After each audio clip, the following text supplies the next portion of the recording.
जो कविता पाठोत्सव है अटल बिहारी वाजपेयी शतवार्षिकी उत्सव समय तेज कौन कौन सब कविता पाठ है किए किए सब आसते आज अटल बिहारी वाजपेयी 100तम जन्मदिवस मुख्यतः से थे जड़े कवि तापर जड़े सुशासक से सरकार निष्पत्ति अनुसार जन्मदिवस को सुशासन दिवस पालन कर परिप्रेक्षी गोटे कविता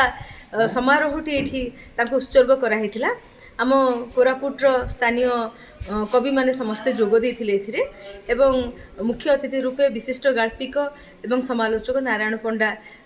उपस्थित रहीकि श्री अटल वाजपेयी संपर्क में तांकर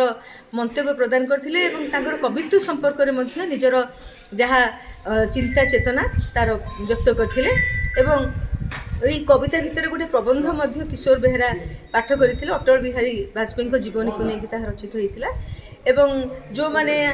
कवि रवि शतपथी प्रशांत कुमार स्वाई आमर रमेश साहू ये प्रमुख जो माने सब साहित्य जगत को चलचंचल करके रखी कोरापुटर समस्ते ये जोग देते व्यवस्था शासन संपर्क में जी जार कविता पाठ करते।